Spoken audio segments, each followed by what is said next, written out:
Eu vou começar contando um pouquinho da história dessa igreja linda que não tem como separar da história da trajetória da minha própria vida, né? Eu venho de uma família de 6 gerações de presbiterianos, 5 gerações de pastores. Eu estou no ministério há 20 anos, praticamente todo ele envolvido com o movimento de plantação de igrejas. Plantei a Igreja Presbiteriana de Jaguariúna, hoje a Igreja Presbiteriana Espaço de Vida, né, da onde o irmão vem.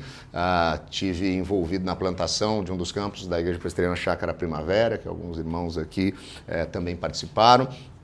Eu, nos anos de 2016 e 2017, eu estive um tempo nos Estados Unidos fazendo um mestrado nessa área de plantação de igrejas e na minha volta, eu aceitei o desafio aí do nosso concílio, do nosso presbitério. A gente vai falar um pouco disso especificamente em uma aula, como que funciona a dinâmica de sistema de governo da Igreja Presbiteriana. Então vocês vão entender o que são essas coisas, presbitério, sínodo, concílios.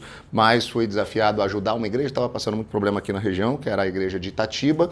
Fiquei por lá 5 anos, até que em 2022, entendendo que a ajuda que eu precisava dar lá tinha sido cumprida, eu fui desafiado pelo Conselho da Igreja Presbiteriana de Campinas, a IPCamp, nossa igreja mãe, a começar, aliás, na verdade, no primeiro momento, a fazer para eles um projeto de uma nova igreja aqui na cidade de Campinas. Eles tinham essa visão, queriam experimentar isso, entendiam que uma igreja precisa ter essa visão missionária, mas eles não tinham a expertise, o costume, os processos, e por vir dessa área eles pediram ajuda. Eu elaborei esse projeto com muito carinho, e então eles me desafiaram, quando eu estava apresentando, se eu toparia encabeçar esse projeto. E é aí que nasce, então, a Igreja Presbiteriana Metropolitana. Eu até brinquei no dia da organização, aí eu tenho que chegar em casa e convencer, né, aquela que foi o primeiro membro do nosso projeto, do nosso grupo base, foi minha esposa, né, que a gente ia entrar mais uma vez em uma plantação de igreja, começando do zero, sendo que a gente estava num momento estável, numa igreja estabelecida, que vinha muito bem, obrigado. E ela topou comigo o desafio e depois a gente teve o privilégio de ter aí o acréscimo de alguns amigos muito queridos, né? O Henrique estava lá desde o primeiro dia que a gente se reuniu, sonhando essa igreja, estabelecendo os processos para que a gente pudesse viver essa nova igreja. Então a gente dá esses passos, né? E a primeira coisa que a gente faz é procurar alguns parceiros estratégicos, até mesmo financeiros, que pudessem nos ajudar a viabilizar isso. Então a gente tem a nossa igreja mãe, que é a Igreja Presbiteriana de Campinas, e 2 igrejas presbiterianas parceiras, uma aqui da cidade de Campinas, que é a Igreja Presbiteriana do Jardim Guanabara, de onde vieram aqui algumas pessoas. A Igreja Presbiteriana Alphaville, também uma igreja parceira que nos apoiou nesse sentido. Além disso, quem estava aqui na organização viu a gente agradecer muito ao Plano Missionário Cooperativo da nossa denominação da Igreja Presbiteriana do Brasil, que é o órgão da igreja que fomenta e apoia, inclusive financeiramente, projetos assim de plantação. Então a gente buscou esses parceiros para que a gente pudesse dar passos efetivos para o início dessa igreja. Mas por que, né, Igreja Presbiteriana Metropolitana? A gente vive um momento histórico onde as igrejas elas não se estabelecem mais apenas por questões geográficas. Eu moro num bairro, então eu vou frequentar a igreja presbiteriana, ou batista, ou metodista, seja lá qual for, daquele bairro. A gente tem percebido cada vez mais que dentro de uma visão relacional e até mesmo de afinidade, de compreensão a respeito dos propósitos de uma igreja, as pessoas estão dispostas a até atravessar cidade ou atravessar cidades, né? Quantos aqui não moram em Campinas? Uau! Para poderem estar em uma igreja, porque eles entendem que aquela igreja tem respostas, tem direcionamentos, tem perspectivas que fazem sentido com aquilo que Deus tem chamado a experimentar. Então, dentro desse pressuposto, entendendo aí Campinas, né, como uma metrópole, a nossa ideia era não apenas fazer uma igreja para a cidade, mas além disso, uma igreja para essa região que tivesse uma perspectiva muito específica daquilo que ela é, né, o seu compromisso em pregar o evangelho com profundidade, de uma maneira que fosse contextualizada para o nosso tempo, conduzindo pessoas à maturidade. Esse era o nosso propósito. Então, por que mais uma igreja em Campinas se a gente já tinha algumas? Apesar de um número representativo, falando do presbiterianismo em Campinas, de quase 40 igrejas nos 2 concílios, nos 2 presbitérios que nós temos aqui, a gente acreditava que se a gente olhasse para uma região de 4 milhões de pessoas, 40 igrejas era um número que não conseguiria de maneira efetiva fazer o seu papel, cumprir o seu papel ainda, né, nessa região. Precisávamos e precisamos ainda de mais igrejas. Além disso, um distintivo que nós percebíamos era a necessidade da gente ter uma igreja que ela fosse contextualizada com o nosso tempo, tivesse uma dinâmica de linguagem que comunicasse com as pessoas do nosso tempo, mas que ao mesmo tempo ela mantivesse a sua essência a partir da sua teologia reformada, da sua perspectiva confessional, mantendo as estruturas, né, tradicionais que compõem a Igreja Presbiteriana do Brasil, que é uma igreja sólida, estabelecida, né, no nosso país aí há mais de 165 anos. A nossa igreja então já nasce com uma outra visão, uma outra perspectiva, por isso que ela é diferente de outras igrejas presbiterianas. Isso é muito especial. Cada igreja que nasce em um determinado momento, ela carrega nuances do seu momento. E a gente brinca, a nossa igreja, ela é uma igreja que já nasce nativa digital, no sentido de viver um momento onde a dinâmica do ambiente digital é algo que faz parte do dia a dia das pessoas. É por isso que desde o início a gente tem a transmissão dos nossos cultos, a gente entende a importância de uma presença sólida e contundente nas mídias sociais, né, dialogando com pessoas do nosso tempo a partir também daquilo que a gente tem disponível, das tecnologias do nosso tempo. Isso aqui é o planejamento da nossa igreja. Quando eu apresentei ao Conselho da Igreja Presbiteriana de Campinas a ideia da metropolitana, eu disse para eles, olha, eu estou planejando aqui um projeto que ele se dará em 6 etapas. E aí vocês vão perceber um pouquinho dessa caminhada. A primeira etapa era a elaboração do projeto. Aconteceu lá em abril de 2022, onde eu comecei a buscar parceiros, pensar onde seria essa igreja, conversar com algumas pessoas que pudessem fazer parte desse grupo, compartilhando com essas pessoas esse desafio. E aí, no segundo semestre de 2022, mais propriamente a partir do dia 1º de agosto, a gente começa a sonhar isso, a gente começa a realizar alguns encontros semanais com esse grupo de pessoas. A gente fazia isso lá no salão da nossa igreja mãe, da IPCamp, estabelecendo junto com eles aquilo que a gente chama de uma filosofia de ministério, qual que é a visão dessa igreja, bem como produzindo no coração de todos eles um grande amor pelo nosso objetivo maior, que é a natureza da igreja, né, a sua missão e um senso de responsabilidade também quanto à nossa fé e à nossa perspectiva teológica reformada. E aí a gente inicia os nossos chamados cultos públicos, já aqui nesse espaço, como o pastor Paulo falou, em fevereiro de 2023. E aí a gente começa a focar nisso, na divulgação, né, dessa igreja e capacitando todos aqueles que estavam aqui chegando a viverem essa missão de evangelizar, de compartilhar, de transbordar do evangelho em atitudes e palavras, né, para que eles pudessem, né, ter, a partir dessa profundidade de compreensão teológica, a capacidade de auxiliar outras pessoas nos seus desafios, nas suas buscas, nas suas dúvidas. E a ideia, então, era começar a partir daí, receber, já no segundo semestre desse primeiro ano, os nossos primeiros membros. É quando a gente tem a nossa primeira classe de novos membros, né? A gente começa ali a formar aquilo que viria a ser o hall de membros da nossa igreja. 2024, a ideia era o estabelecimento dessa igreja, fortalecer as estruturas internas, os nossos grupos pequenos, o ambiente de ensino, as nossas forças de integração, juventude, adolescentes, crianças, retomar sempre essa nossa visão focada no evangelho para que a igreja pudesse manter esse rumo, sempre fomentando a importância da evangelização, do discipulado e sempre conduzindo essas pessoas à maturidade.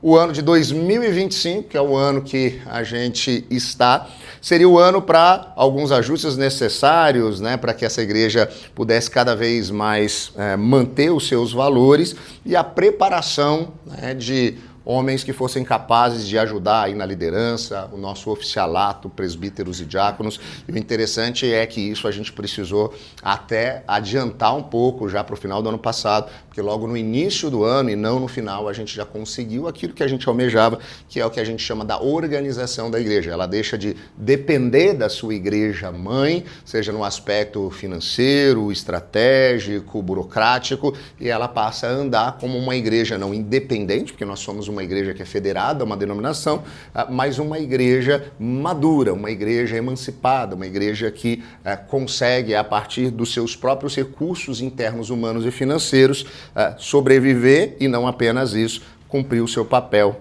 e a sua missão.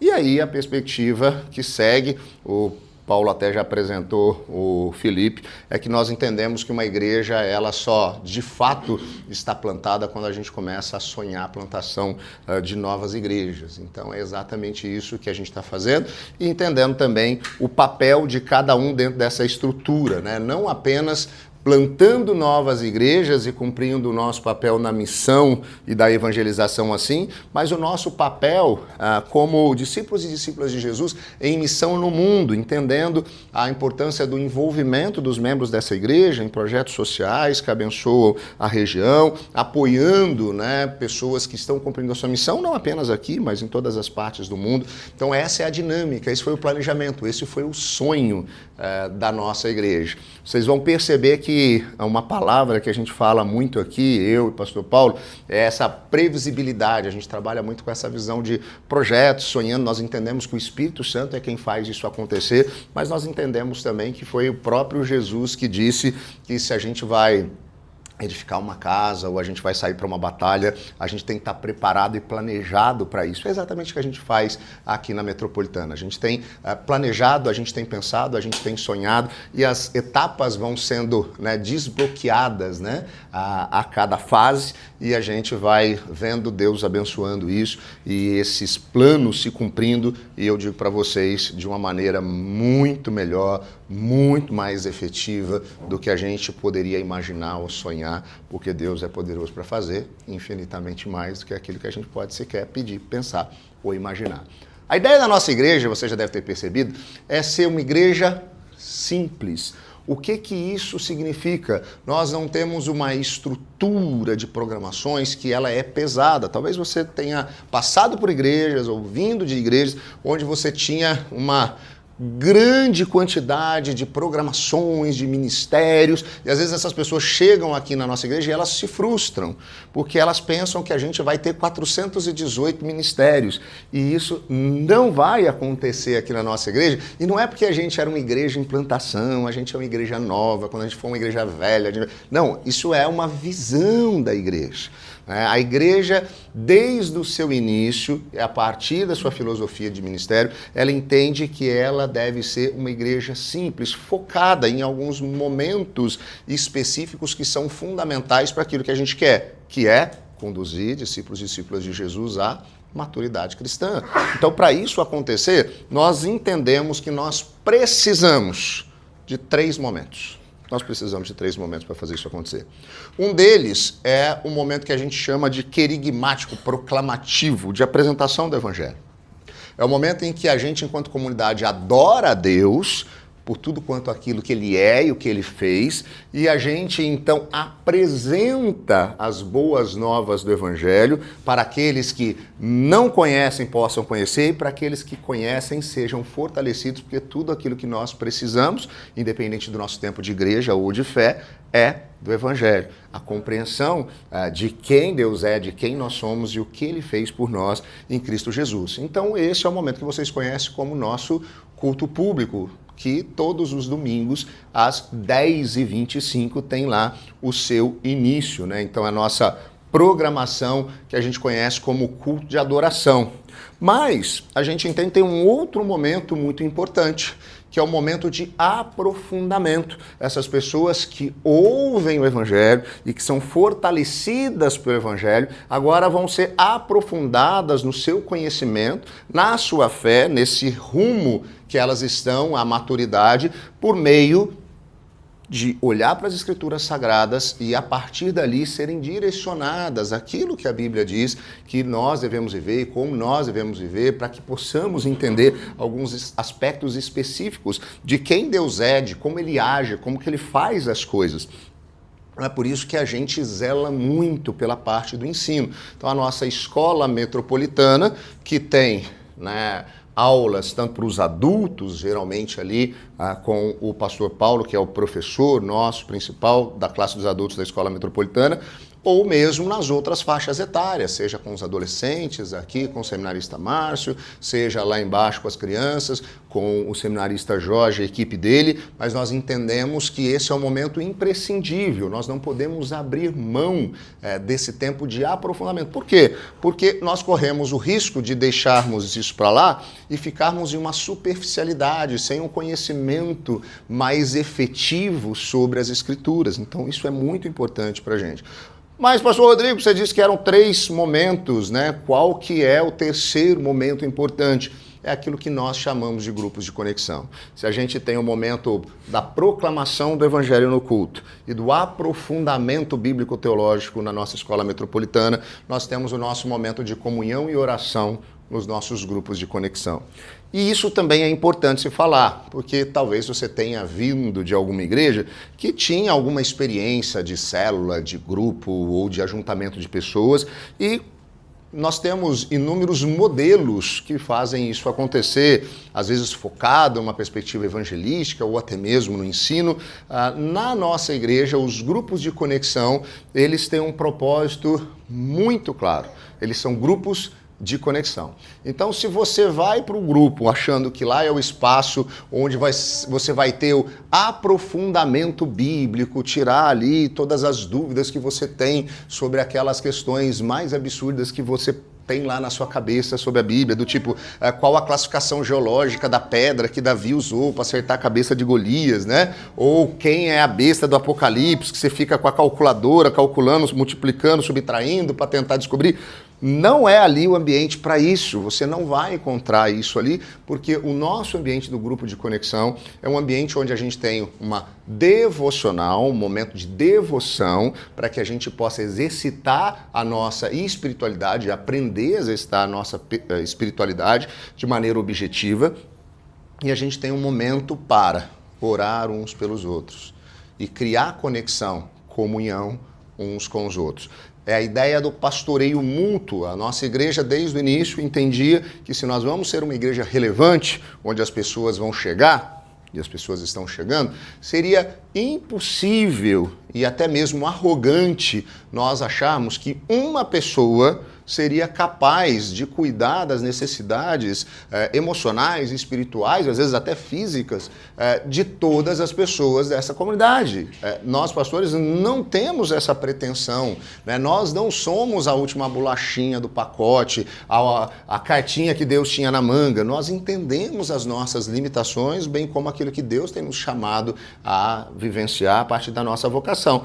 Então, a nossa compreensão é que a igreja precisava de uma estrutura de cuidado mútuo. Então nós temos pessoas que facilitam isso, que são os nossos líderes de grupo, muito bem orientados hoje na liderança do Henrique, que é o responsável por todos os grupos de conexão, e os nossos líderes, então, eles cumprem esse papel, né, de fomentar essa ideia e de realizar esse cuidado e promover também essa ação mútua de cuidado de uns orando pelos outros, apoiando os outros, encorajando os outros. Então é assim que a gente trabalha.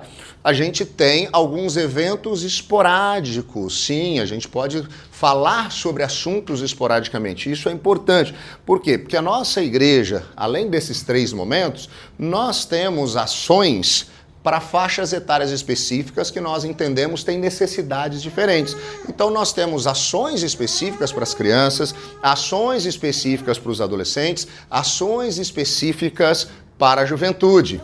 E aí, quando a gente passa essa faixa etária, eu digo que depois que o cara terminou a faculdade, ele entra na vida real. E quando ele entra na vida real, o grupo de conexão é o espaço para esse cuidado mútuo e para que ele possa fazer esse caminhar essa jornada rumo à maturidade. Por que eu gosto já de deixar isso muito claro?